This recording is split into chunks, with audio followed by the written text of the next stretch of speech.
welcome to Blank Tape. I'm Kurt. And I'm Anson, and this is Volume 1, Track 3, Not Just Farm Fresh Eggs. Recorded on Thursday, May 17th, 2018.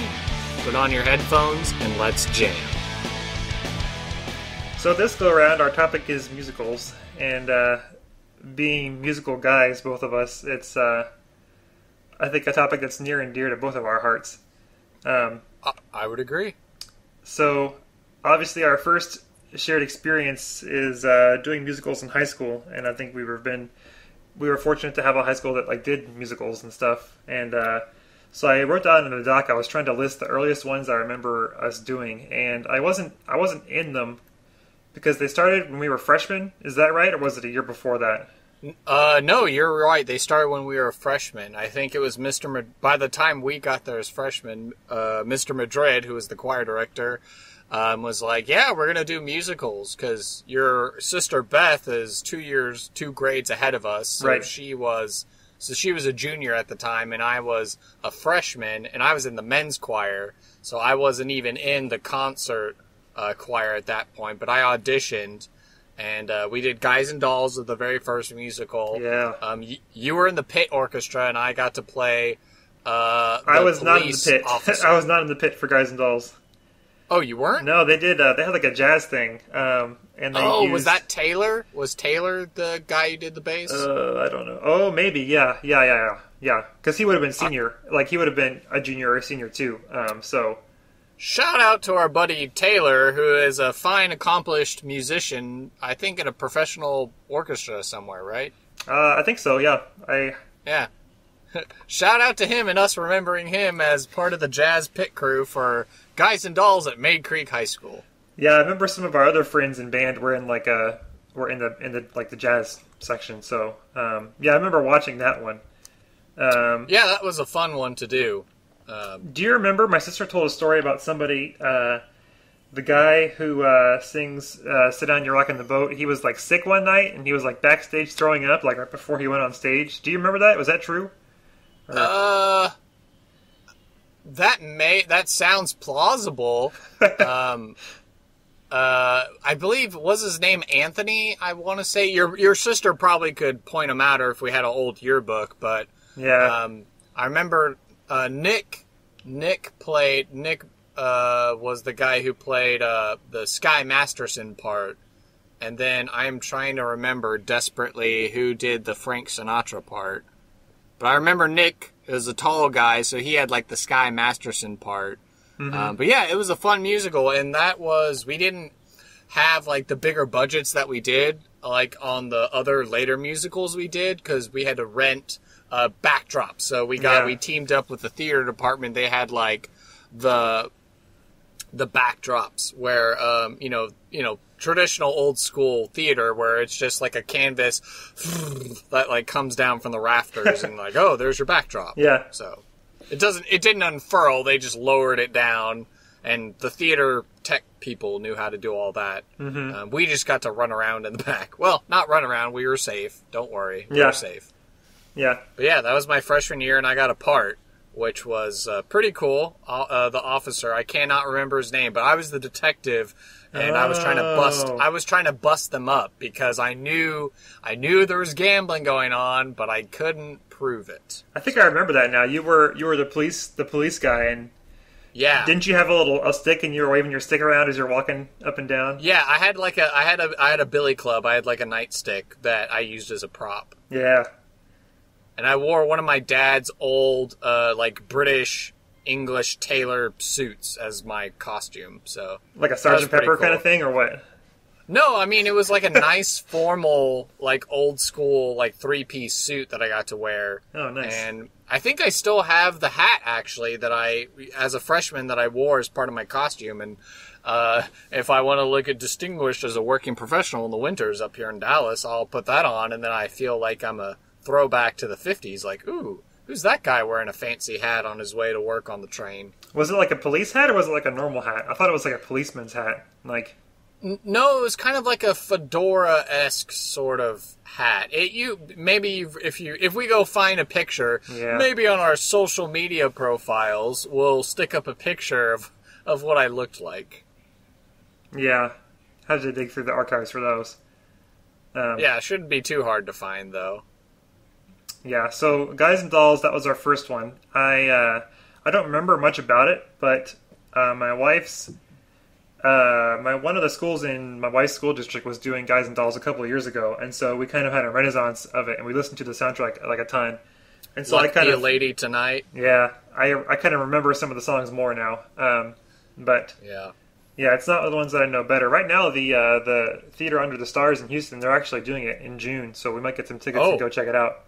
Yeah, no, you go for sure, because that was, in the movie version, it's Marlon Brando and Frank Sinatra in the two main roles, and in preparation for the show, I was watching on YouTube, the Fine Brothers on YouTube, and they have the React channel that they made, so they had a video where they had teenagers or college kids guess the musical, and they had Marlon Brando singing "Luck Be a Lady Tonight," and the producer of the show told the kids a tidbit of the musical, and that Frank Sinatra got cast in a part that didn't really sing, and Marlon Brando did get cast in a part that had to sing more than Frank Sinatra, and Sinatra kind of resented it, and his nickname for Marlon Brando was the Mumbler. So that's your fun fact for the day on musicals.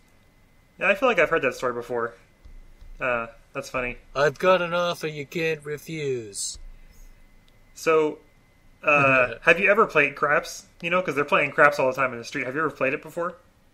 I mean, I play D&D, so it's almost like playing craps, but with fantasy characters' lives on the line and not actual money. A lot of dice, a lot of tables. Yeah.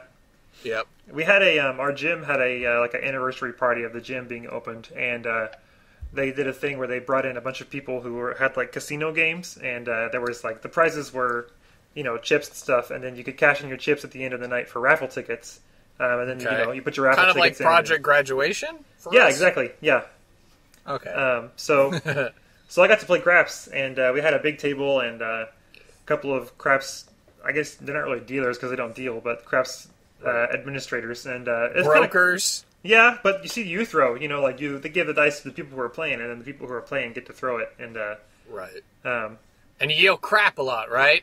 Crap.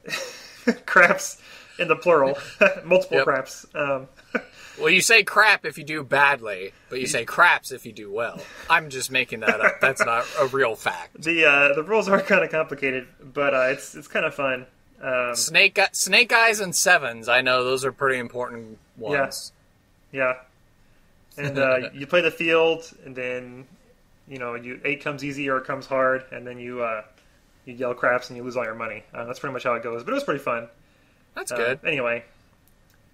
Well, and then as an aside to Guys and Dolls, since you referenced that, my own reference, lately I've been trying to polish off some alcohol in my apartment and, trying to be a very amateur, not very good bartender. I'm like, oh, here's some rum. What can I mix with it? And I'm like, oh, here's some coffee creamer, and here's some milk and some sugar. Look, it's a dulce de leche, which, of course, if you remember, Sky Masterson is trying to woo the gal from the Salvation Army band or whatever, because Nick Masterson and then, Sinatra is in a bet with Marlon Brando's character, and it's like, you gotta woo a girl, and if you do, then I'll give you the money you need, and then he picks the mousy, all serious, no nonsense girl from the Salvation Army, and so as part of wooing her, Marlon Brando takes her down to Cuba back when Cuba was not a communist country, and so he starts giving her drinks which are like rum and milk, and they call it dulce de leche, and I remember in the stage production we did, it was really funny because the jazz combo's playing music, and so she's pantomiming like she's having all these drinks, and she keeps ordering them, and then she gets drunk or whatever, and then they have like a romantic moment, and then he realizes like, oh, I might actually really be falling in love with her. So was it good? Yeah, it tasted good to me, so I wasn't throwing up, so it's I've passed so far. Mm-hmm. On my way to a certification. They have apps for that if you want to become a... Oh yeah, no, I did it back in high school. trying to work at the Alamo Draft House, I think, like that. I did an online TABC, and I was certified for a while, but oh, wow. I never ended up getting a job bartending. But, I never knew that. That's cool. Yeah, well, I mean, there's still hope for me yet to go work in a brewery or open my own. Yeah. I was going to say summer job, but you don't really have summers off, so... Not anymore. Yeah. Not anymore, buddy. Let's see. Well, but so we don't eat up all our time on it. Yeah. I know in the notes you didn't have it, but our sophomore year, this would be your sister's senior year, we did Grease, and I couldn't believe you didn't remember Grease on the list. I vaguely remember it now that you mentioned it. I got to be Teen Angel, and so this was when the choir had more money, and we actually could build more like actual 3-dimensional elaborate sets. And I remember the cool one. It was like a double staircase on either side and a platform up top. And so the big musical number that I got to do, because I was Teen Angel, I dressed all in white, and I had silver, and I had a pompadour wig, and of course I remember your sister had the big hair roller, like beehive hairdo thing, which I think there's a picture that you guys took of the garbage man in your neighborhood, putting it on his head when you were done with it. That picture exists. I know it's out there. You'll have to ask Beth for it. But I know it's real. I didn't know that was. I didn't know those were the dots that connected to that picture. I know the picture very well. Yes, yeah, no, that came from Grease because your sister was part of the chorus when all the girls in the chorus had to be like my angels, and so they were like my backup singers, and I was singing to Meredith Zariski. Who she was cast as Frenchie, and so I was Frenchie's guardian angel. I was Teen Angel, and so that was my big part that I had in the musical, and then I was just a chorus member, so I got to do the hand jive and all that stuff. Is she the one that needs to drop out of beauty school and go back to high school? Yeah, beauty school dropout. Yeah. That's the one that you hear the big beauty school dropout, and then when you see the movie with John Travolta and Olivia Newton-John, it's played, I think, by Frankie Valli, or, like an actual famous doo-wop singer from the 50s they got to be in the movie. I guess it'd be like our equivalent of like, well, how like David Hasselhoff showed up in Guardians 2, kind of. Like a pop culture reference thing? Yeah, like a pop culture reference, but he was actually like a legit, like, pop star in the 50s that would have sang songs like that. Mm-hmm. So, here's the thing with me and Grease, though. Like, I think I vaguely remember we watched it when I was in choir for a year in 6th grade, and then... Oh, yeah, that's right. Yeah, we watched it then, or parts of it at least, and then I saw it, in the musical in high school, and then I really don't think I've seen it since, and I don't have very favorable memories of it. Like, I just remember being kind of like bored by it, and I don't remember like getting into it, but my wife says it's really funny. She says it's yeah. So my sister, Sean, she was obsessed with it when we were kids. Like, my mom says, like, oh yeah, there's a period of time when we were back from school, and Sean would be like, let's watch Grease, and we would just watch Grease all the time for like, I don't know, like a month or something like that. It was just, and there was like the Grease on Ice came into Houston back in the 90s. Sounds like a lot of slipping and sliding around is what you'd get if you put Grease on Ice, but... Oh, yeah. Well, the cool story about that is there was a radio contest from like the oldie station. My mom won tickets to Grease on Ice for us, and so we got to go to the meetup event at the Hard Rock Cafe in Houston. And I think my sister and my dad got in like a hula hoop or an ice cream eating contest, and they ended up winning. So my dad got like a jean Hard Rock jacket from the Houston one. I think he still has it, and I think he still rocks it from time to time. So, yeah, and we saw Grease on Ice when it came to Houston, and yeah, we were obsessed with it, and I think I still have that leather jacket, too, that I got from Grease. It's a nice, big, heavy, like, biker leather jacket, so it's pretty durable and does well against the cold, so. I'll have to give it another shot. I'll have to sit down and watch it sometime. Yeah, I mean, well, and just as a warning, they did end up making a sequel called Grease 2. I mean, it's a musical, but it just, it's one of those things where it's like they tried to capture on the glory of the first movie, but it's kind of like, it's like the redheaded stepchild where you're like, yeah, we know you exist, but let's go on to something else. Yeah. I also have to give a shout out to the old Greased Lightning roller coaster ride. Was that Astroworld, right? Yeah. Oh, yeah. Yeah, it was one of those steel coasters that shot you off. You went through the loop, went up, and then you came backwards. Yeah, backwards through the loop and everything. Yeah. It was cool because they would launch you off. It had some big rubber bands or something. I think they said that it would like the same kind of thing that they used to launch jets off aircraft carriers. Now, that could be a bad memory of mine, but it's the kind of cool.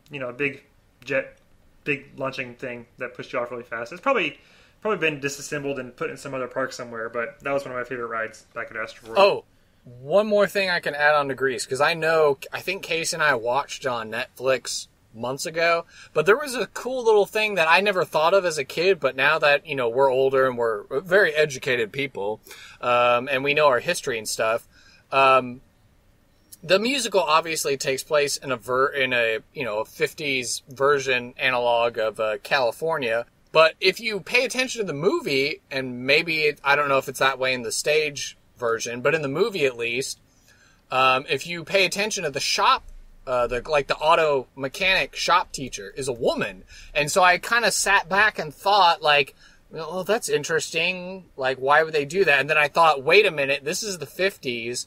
World War II's already happened. Oh, so yeah, most of the ladies who would have been introduced into the workforce and all the factories manufacturing planes and tanks and bombs, they would have all those skills. So it makes sense, like in some place like California, where they probably had manufacturing plants for airplanes and tanks and jeeps and all that stuff, that they would have those skills, and that's why she would be a shop teacher. So I thought that was really cool. Cool historical context. So it's like... Yeah, it's like it gives a historical context where it's not just like we're just going to cast this lady because we think she's funny. It's like, oh no, there's an actual, she's like a sassy kind of like, she's not afraid to get, like a Rosie Riveter grease on her, on her hands and stuff like that. So that was a cool little historical connection that I only just made recently. So pretty cool fact. So, I dig it, yeah. There you go. Yeah. Next musical on the list for us, Oklahoma. That's a good one. Now, you were definitely in the pit in this one. Yes, sir. This was my first musical of my life. Yeah, the first musical I played. I remember it really well. I had a lot of fun. Yeah, it was a fun show. It was one of those ones where, like, it's kind of the same. I'm sure you have the same when you do concerts too, but like you do a concert, whether it's like a music orchestra or a choir or whatever. And like afterwards, right, for the whole next week, you like can't get the music out of your head, And Oklahoma was definitely like that for me. I had like all the songs memorized. It was just such a cool experience. And I mean, a lot of these musicals, like as I've been sharing in the stories already, like my parents, raised my sister and I on Sundays, like. We would have dinner in the dining room, and we would put on like an actual soundtrack album from a musical. We would each get a shot glass of wine so we could be fancy like our parents. And then we would actually sit down on Sunday nights and watch a musical, on VHS. And then DVDs came around, and then we started watching them on DVDs.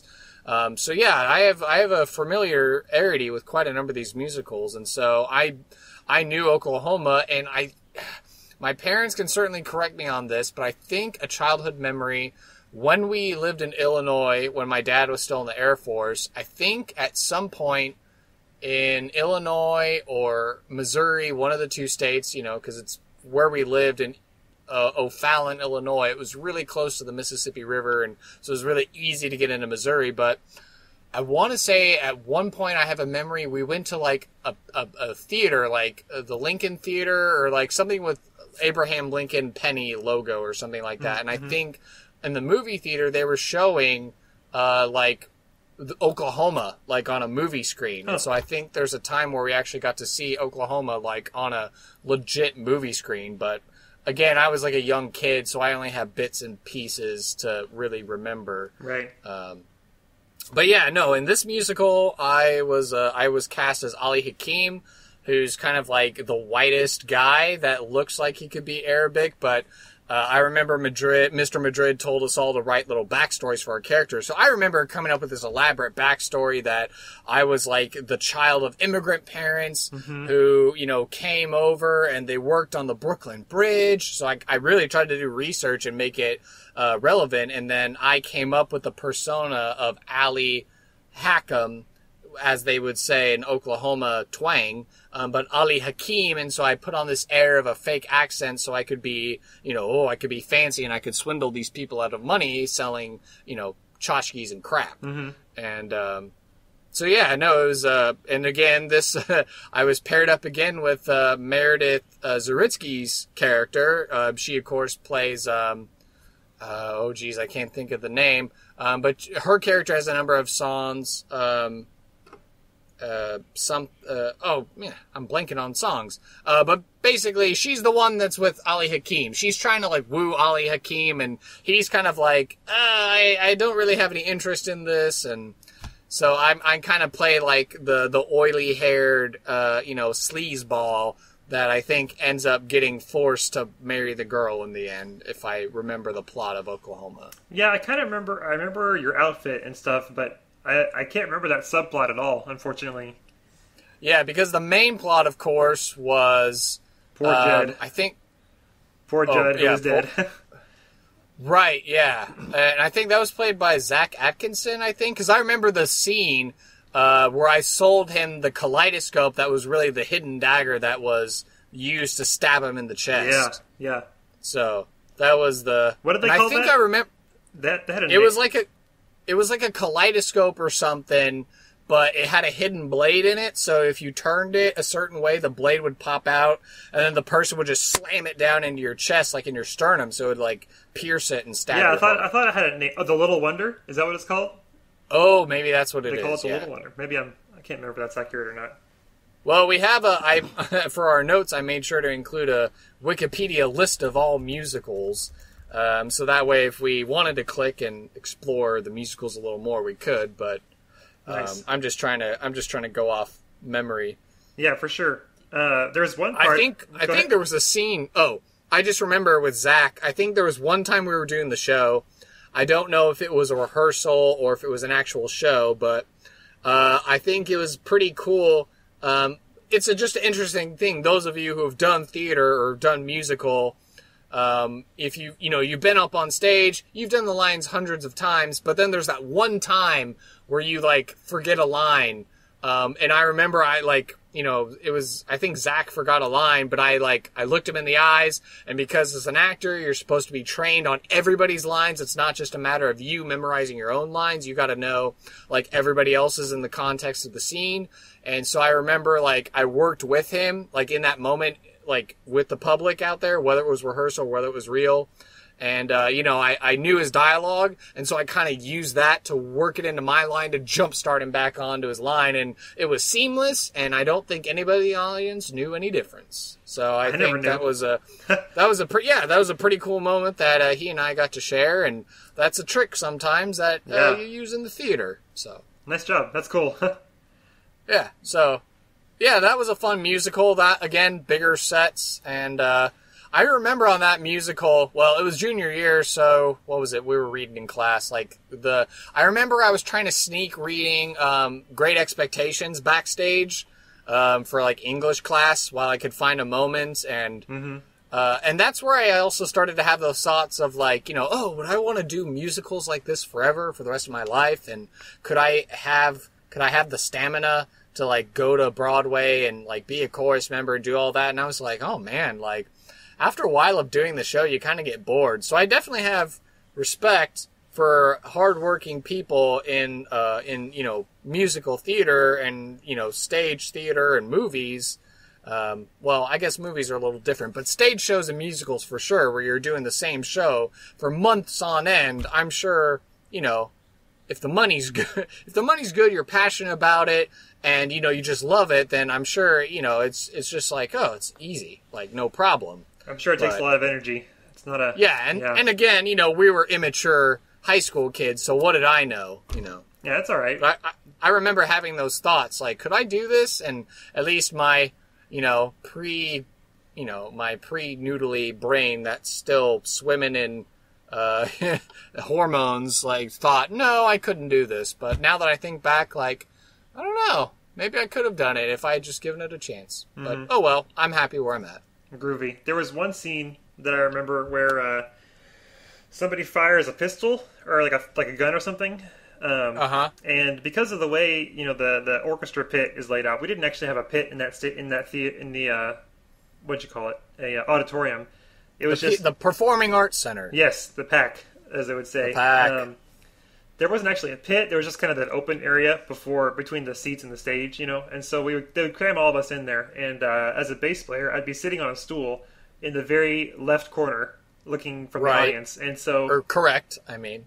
There was one part where there's a couple of people over on the left side of stage because there's a little hut, like a little shack prop they had there, and right, and that's the scene where Zach and I did the thing where I sold him the Little Wonder, the kaleidoscope thing with the hidden blade. And so the spotlight is on that corner of the stage, and that spotlight includes my head because I'm sitting on a stool during that time. Right, and you're a very tall person. Yeah. Even back in high school, you were a very tall person. And so there's this one part where there's a suspenseful, like it's a suspenseful dialogue or whatever, and then someone like fires a gun or something, and then everyone in the audience would, jump every time, when they fire the gun.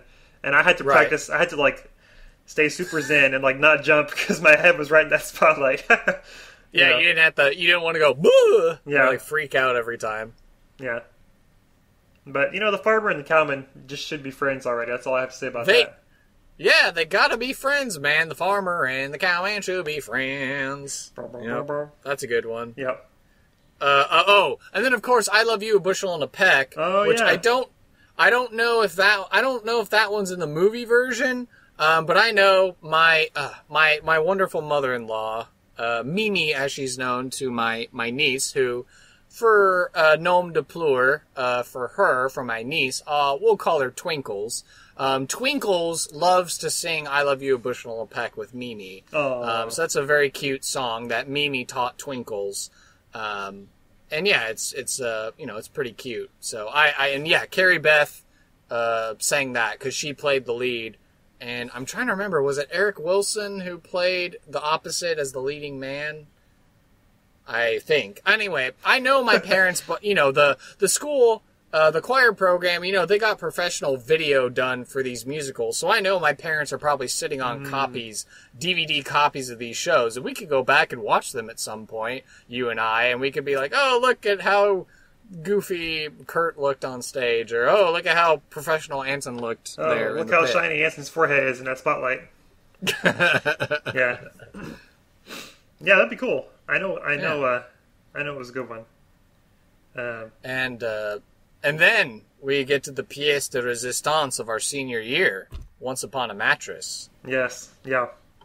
That one was fun, and I actually had a lead role. So, I mean, I was like a named character in all these musicals, but this, Once Upon a Mattress, was the one where I was like, first billing. Yeah, like, yeah, for sure. Pretty big deal. Yeah, because I played Prince Dauntless in Once Upon a Mattress. So I was the mama's boy, Prince. My mom, the Queen, Agravain, was played by Leslie Barnett, Carrie Beth's younger sister. And then my dad, King Pseudolus, was, Sextus? King Sextus? Something like that. Sorry, I said Pseudolus because that's from a musical I watched recently. A funny thing happened on the way to the forum. King Sextimus, I think his name was, played by Zach Bryant. So Zach Bryant, of course, the king is mute for like 95% of the show because he got cursed. And so Leslie, as the queen, she's screaming things and she's coddling me and telling me, no, you can't marry that girl because she didn't pass this test and this test I made. So I just got to be a big hammy goof. And yeah, you were really funny in that. Sorry, you were really funny in that. I remember. That was a good one. Yeah, I got to just be whiny and that one was double cast for Princess Winifred, both played by Meredith Zaritsky, of course. You sense a theme for the last three musicals. We've been paired up as an on-stage couple. But then also Emily Heller, she was also cast as Princess Winifred, so they alternated shows. So I got to kiss two different girls. So that was pretty cool. you know, a very small kiss on the hand. Okay, it was like a kiss on the hand, but for a choir nerd like me, like that was pretty cool. So, but yeah, that one was fun. And yeah, lots of running around, and there was the I'm in love with a girl named Fred was a pretty funny song, because that's the one where it added things on. I'm in love with a girl named Fred. She's strong like an ox. You'll something, and you'll applaud on a box. And, it's like she's doing all the different things, and like, fill the bowl to overflowing, fill the goblets high, with an F and an R and an E and a D and an F-R-E-D, Fred. Yeah. And, it goes through like a whole thing, and so she's getting drunker as a thing goes on, and so that's a pretty fun, raucousy song. Yeah, it's all vaguely coming back to me. I don't remember that one Shy. very much, but... well, that was the big dance one that happened. The I'm in love with a girl named Fred. The Spanish Panic, that was like the big dance number. We're going to do the Spanish Panic. Shy happened in the beginning of the show when she swam the moat, and everyone was like so astonished. She swam the moat? She swam the moat! And then she sang the ironic song Shy. She's like, I'm incredibly shy. And she like goes off into like this big dramatic shy. So incredibly shy. And that one's a pretty catchy number.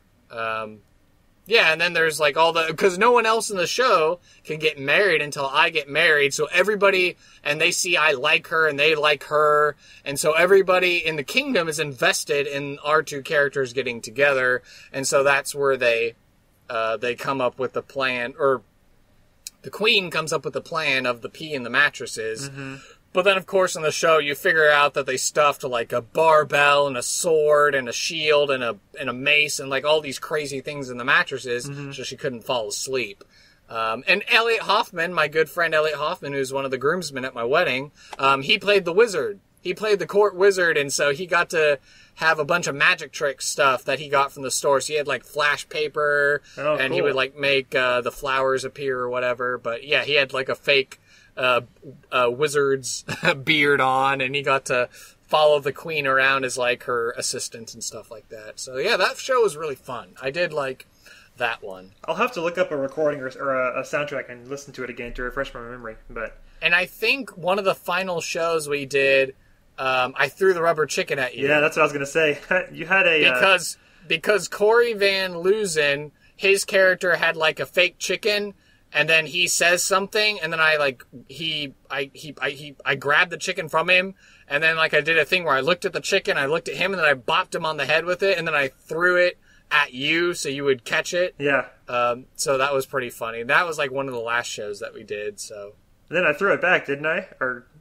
Oh yeah, like at the curtain call or something like that, and then we all picked it up and laughed and stuff like that. That was fun. And I think I did a story for the video morning announcements too, because that was the senior year we had the video morning announcements for our school, and so I got to be on that. And I remember the big story I did. I went to a couple rehearsals and filmed footage, and I actually put together a pretty decent little featurette story that got featured on the morning announcements, and like told everybody to go buy their tickets and what the show was about. And hard-hitting journalism. Yeah, amateur journalism. That was only senior year? They only had that for senior year? Well, no, that's when it started, and as far as I can tell, they've continued to do it. If you go on YouTube, I think you can find some other Ram TV content that's been... Yeah, Ram TV.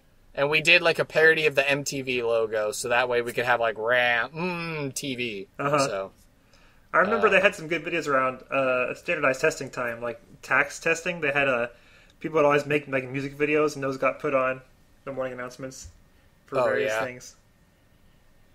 And I'm just trying to think. Oh, one last funny... Aside from filming that story and interviewing everybody, like Mr. Madrid and the cast members and stuff, and getting good footage... two funny things. At one of the rehearsals, of course, Emery Bass, she's engaged or married now. I don't remember, but at this moment. But hi, Emery, if you're listening. But yeah, she had a part called the Nightingale, She was like the Nightingale character, so she was like in this big cage, and she was pretending to be like this giant bird, and she sings a lullaby to get the Princess Winifred to fall asleep from the potion or whatever she drank. But at one of the rehearsals, Madrid was trying to give direction on how to do it. And so Madrid gets up into the cage and he starts like singing in his falsetto, and he's like wrapping his leg around the cage, and he's being sultry because he's trying to give Emery directions on how to play up her character. And so I remember I was filming it, and Elliot turns to me, he's like, "I hope you're filming this." He's like, and I'm like, "Oh yeah, man, I'm getting it on camera." And so that was pretty funny. And the other good funny memory I have is at one of the rehearsals. It's at the ending of the scene, at the end of the musical, when the king stands up to his wife, and then he gets his voice back, and then she can't talk. And then it's like, look, the king can speak. And then instead of him saying, "I can," he started going into a Monty Python and the Holy Grail sketch where it was like, "She turned me into a newt." And then everyone's like, "A newt?" And then he's like, "Well, I got better." And so I just remember that was pretty funny because it was like a Monty Python reference. Is that is that written in the musical? It's in the script like that? No. That just happened at a rehearsal. We were just goofing around.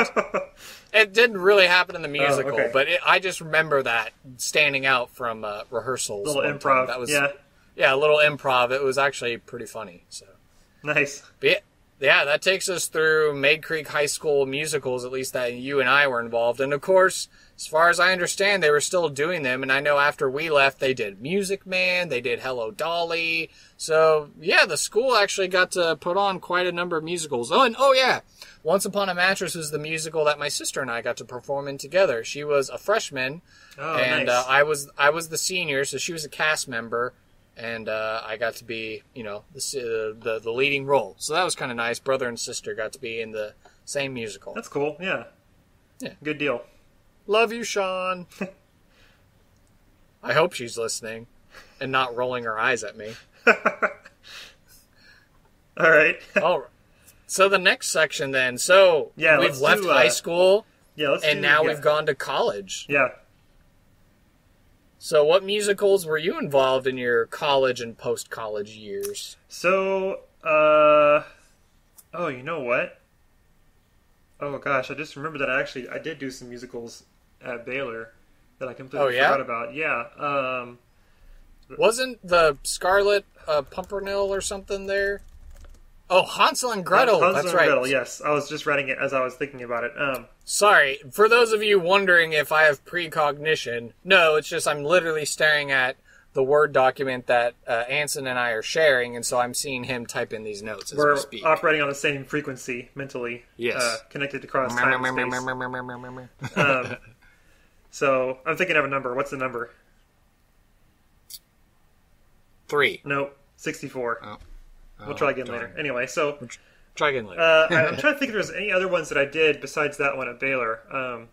Wasn't there the Scarlet Pimpernel or something? No. Don Quixote? No. Although, that's an orchestra thing. I'll have to think on it, and I'll follow up next time. But the one that I definitely do remember doing is Hansel and Gretel, by Humperdinck is his name, I believe. That's where I was getting the Pimpernel thing, because it was a really funny last name. Mm-hmm. There's a couple of movements from it that have been collected into like an orchestral suite for that we often played at Christmas concerts. It's I think it's just called Scenes from Hansel and Gretel or something. I can't remember if it has a name by itself, but it's a really beautiful little kind of Christmas time kind of thing. The musical was really good. I remember it had great music. We actually had a real pit for that. The theater building at Baylor had a really cool pit, like an elevator one, so you would get on it and it could go up and down and stuff. So I never actually saw any of the musical, so I don't know what the set or the stage looked like pretty much at all, because I couldn't see it. Because you were hidden away? Yeah, or actually I could see like half of it, but I don't remember watching it very much, you know what I mean? Oh yeah, when we get to talking about, granted, I went to a nice college. I went to Angelo State University, so maybe not as grand and large as Baylor, but you just reminded me of some of the interesting logistical tricks they used at the Black Box Theater at ASU to hide the orchestra. So you just reminded me that I'll be able to share that when I get into my spiel again. Yeah, definitely. Please let me know if I'm talking too much. I feel like I do a lot of talking. No, we're storytelling here. We're spinning a yarn. We are yarn spinning. Okay. So Hansel and Gretel, it was good. It was beautiful music. I really enjoyed playing in it. And I think I remember hearing that the art direction was kind of like a modern take, like something about it. Like the music was all standard. We didn't change anything about the music, but the art... didn't add any synthesizers or drum machines or Skrillex bass drops. Drop the bass. Boom. No, it was all strict orchestral. But the like the art direction, I think they did some kind of interesting things to make it modern. Like they had some like TVs as like background props and stuff. I can't really remember, but so there was that. Okay. And then what else was I going to say about it? Oh yeah, I had a kind of a saving moment too. Like you were telling about the song or the dialogue in one of your shows. I remember there was some part where there was like a male solo part singing going on, and it was kind of like a string and a duet with this guy, and he was kind of taking some liberty with the tempo and stuff. And there was a couple of parts where we had a performance where I was the only one who like kept up with him for whatever reason. Like the orchestra like got off a little bit, but I was able to like save it by coming in at the right time. Ooh, very nice. very subtle. Bass. Yeah, clutch bass for the save. Yeah, so that was a moment that I remember. I also kind of remember playing one of the really beautiful movements one time and getting emotionally overwhelmed and breaking down in the pit. I'm kind of embarrassed by it, but it was I just really enjoyed the music and stuff. But hey, it's okay. I've been moved to tears before too. I mean, you were there at my wedding at the church when they did. We had the soloist from the choir sang that song composed by fraternity brother Craig Courtney. Where you go, I will go. Yeah. Yeah. The first time I heard that was at a national convention or a national get-together. It was a fireside or it was something. But the first time I heard that was in a big Catholic church. We were rehearsing, and there was a bride and her family coming in to rehearse or to get ready for their wedding rehearsal, like the next day or something like that. And so Brian Stratton is like, "Oh, these lovely people are here waiting to go over their wedding rehearsal. Let's give them a song." And so we sang "Where You Go, I Will Go." And I remember just all the sound resonating in that church as we're singing those words. And I remember being moved to tears. And even when we sang it at the 2015 National Convention in St. Louis Cathedral there, I was even starting to tear up by the end of the song. And one of my fraternity brothers, Dr. Bob Hasty, from Northwestern, and he's the director of he was the director of the string ensemble, the string ensemble at the convention. We were talking at the bar later, and he was like, "I saw you moving to tears there," and he just told me, he was like, "Man, I thought that was beautiful, and it just made the piece that much better." So there you go, bringing in actual real life emotions into your playing just makes it better. That's all I'm gonna say. I appreciate it. Yeah. I'll have to think about it if I did any more at Baylor, because I know they did more musicals, but I think that might have been the only one I ever did. So I have some post-collegiate musical experience, but I'm going to pause on that until you go through your collegiate. Oh, sure, repertoire. Of course. So I was only actually in 2 musicals at Angelo State University. Of course, being a vocal major and being a smaller school, I mean, there was certainly a lot of opportunities for me to be involved in a number of different musical ensembles. But even though I was kind of reluctant to do these musicals in college, they were quite fun. So one year I ended up being cast in Carousel, which is a Rodgers and Hammerstein classic. It's got such songs as when You'll Never Walk Alone. That's like the big one from Carousel. You'll Never Walk Alone. It's a great day for a clam bake. That's another fun one. But yeah, lots of actually good music in that one. I don't know any of those. I'll have to look it up. I have heard of the names, but I don't know how the songs go at all. When you walk through a storm, hold your head up high, and don't be afraid of the dark. That one's, I know the Dropkick Murphys did a cover of that on their most recent album. Nice. And my coworker, Nariman, was telling me that's apparently a really popular song to use, and most soccer or football clubs like to use that song. And I think the team that my coworker, Nariman, likes to support, apparently that's their big song. And so I was like, oh, that's actually from a musical, and I know that because I'm a nerd. But yeah, I played Enoch Snow, and that was a fun little part to get to play. And then the next one we did that I was in was the Best Little Whorehouse in Texas. And it kind of, we're in West Texas, and apparently Meredith Little, I think was the name of the author of that, actually born and raised or grew up in Abilene. So it was actually kind of apt that we were performing that musical at Angelo State. And of course, if you don't know, there's a movie version of it with Dolly Parton. She's, kind of perfect fit for that. But, basically the premise is there's a house of ill repute in LaGrange, and the big story is that the character, the watchdog man, the news journalist, who, after reading the story behind it, is based on Marvin Zindler, Eyewitness News. Huh. That guy from Houston? Yeah. He, back in the day, worked up this story about the chicken ranch in LaGrange and did investigative journal reporting on it, and then after all was said and done, forced the chicken ranch to move out of LaGrange and go out to Las Vegas. So I guess it wasn't actually a chicken ranch is the thing. Right. That's what they called it, but they gave you a little more than just Farm Fresh Eggs. Company. Yeah. Yep.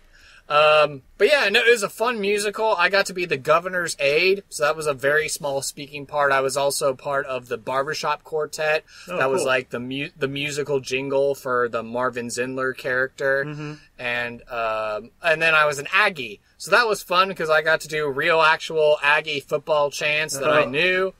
And I got to do some dance numbers, and it was a lot of fun to do. And of course, this was done in our Black Box Theater, which is part of our the Carr Fine Arts and Education building at Angelo State. And it's a Black Box Theater, and it's weird that it's actual modular stuff. So when we actually helped create and tear down the sets, there's actual wood blocks that you can take out, and stuff will actually recess down. Or you can attach stuff on the walls and make stuff weird shapes and stuff. That's cool. So in Carousel, there was actually a semicircle stage that came out, and then we had the back part to use, and so the seating was kind of like a U-shaped, and they kind of sort of kept the same shape when we did the Best Little Whorehouse in Texas as well, was like a U-shaped thing they kept. But I believe when we did Carousel, they actually had the orchestra upstairs, and my vocal teacher ended up directing the ensemble, and he had a tiny little window that he could look out onto the floor, onto the stage, so he could see the action, and then he could do the musical cues to everybody that was up in the enclosed rafter areas. And that would be fun to play, and that's cool. That would be cool. Oh yeah. And then the Best Little Whorehouse in Texas, they just stuck them off backstage. So they weren't as creative with that one, I think, with the placement. But those were the two big musicals that I was in. But of course, ASU, the theater department, the music department, they teamed up all the time. And some of the ones I remember they did Pippin, they did Into the Woods. Oh, and I remember they did Jesus Christ Superstar. No, they did Godspell. They did Godspell, Pippin, Into the Woods, and then Tommy, which of course is the Who musical, which of course there's an actual rock album called Tommy, but it's actually a stage production, kind of like how Green Day was inspired by that when they wrote American Idiot, and then American Idiot actually became a Broadway show. Oh wow, full circle. So yeah, full circle. Well, of course, Green Day hugely influenced by the Who, and so they were like, well, yeah, if the Who can write a rock opera, so can we. So they did. Man, I'll have to check that one out. That's cool. Yeah, have I not given you a copy of American Idiot? You might have, yes. I meant Tommy, the musical and stuff. Oh, Tommy the musical. Yeah, that's where Pinball Wizard comes from. Oh, the album? Sure plays a mean pinball. Ba-na, ba, ba, ba-na-na. Can you give me a 15-second plot summary of Carousel? What's it about? Okay, Carousel is about a man, Billy, I believe his name is, and he is a sailor. He's trying to win the affections of this girl, but I think he ends up getting in a fight and he gets killed. Oh. And then he goes with his guardian angel, and I think he's able to view his life kind of like... It's kind of like It's a Wonderful Life, but he's dead, and so he's able to view on what's going on in life after him. And I think it's also like a reassurance because, you know, the woman that he loves, she's like distraught. Oh no, what's she going to do? But then, you know, it ends up working out that I think somehow they're able to reconnect, or he finds peace, she finds peace, and then they're able to kind of like carry on. Huh. Yeah. So it's got a little bit of darkness to it, but there's also, you know, life and light to it as well. So, but yeah, I haven't actually seen the musical on like the movie version, but I have done the stage production. So cool. I'd be interested to actually see the movie version, see how that one goes. Yeah.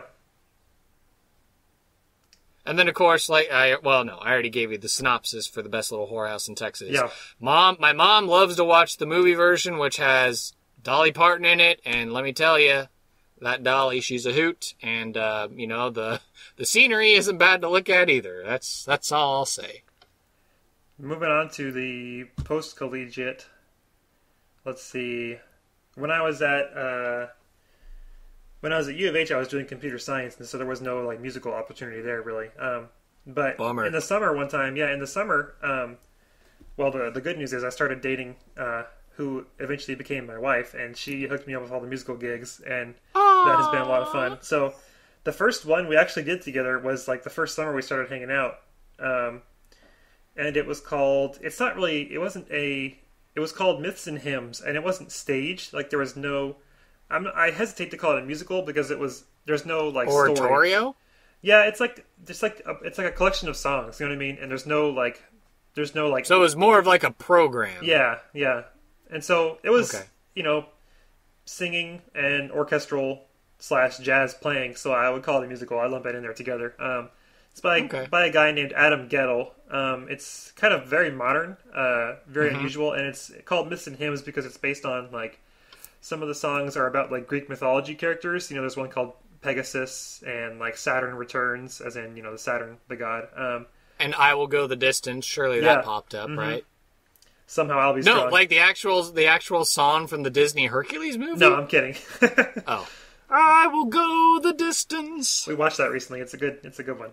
So half of them are based on like Greek myths, and the other ones are like hymns, like kind of based on like Baptist or old Christian hymns kind of stuff. And so it's kind of a very interesting mix of stuff. Kind of modern, kind of weird, but the more we got into it, the more we fell in love with it. So that was a good one.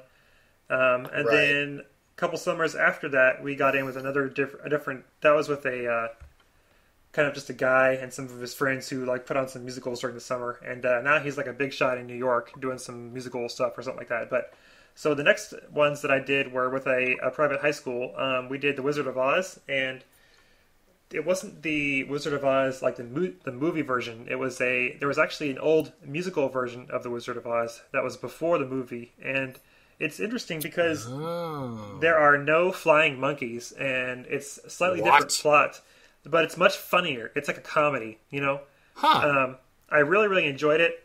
The Wizard of Oz movie is another one, kind of like Grease, where I saw it when I was too young or I didn't get it, and I'm like, I'm not very attached to it right now, and so I need to give it another chance. But Elvia and I tried to watch it when it was on TV one time, and we kind of like got bored within the first 5 minutes. But Mom has a funny story that she liked to tell us about that one. Of course, you know, Mom grew up in California, and I guess her parents only had a black and white TV growing up, so she was with the church group, and they were watching it on TV. And of course, you know, the Wizard of Oz movie starts off in black and white, but then when she gets to Oz, it switches to Technicolor.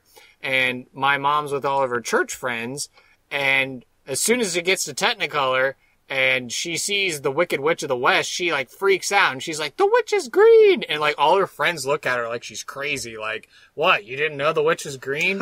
And so that's kind of, that always sticks to me with Wizard of Oz, is my mom's story about that. Mm-hmm.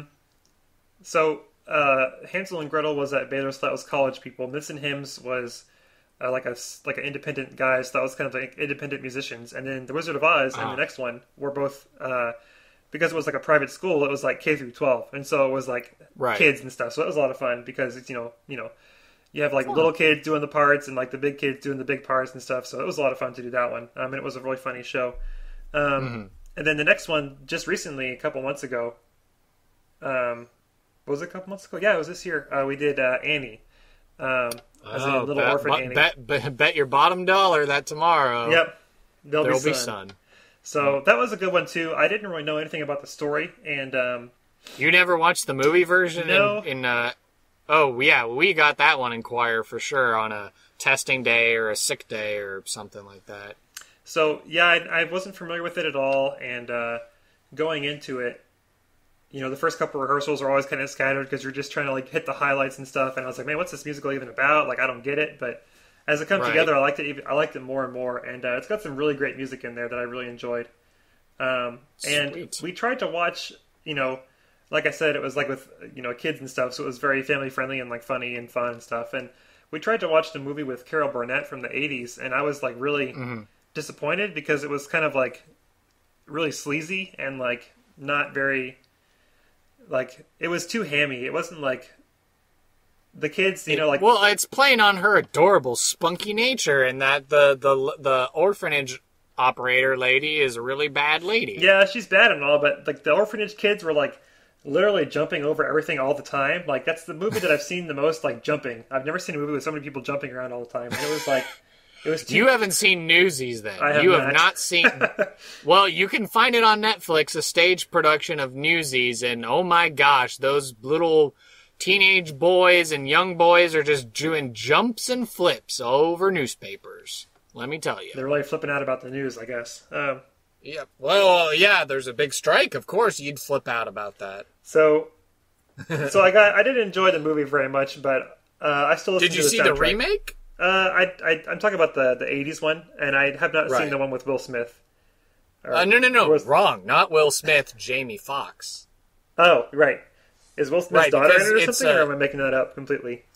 No, it's because they remade it.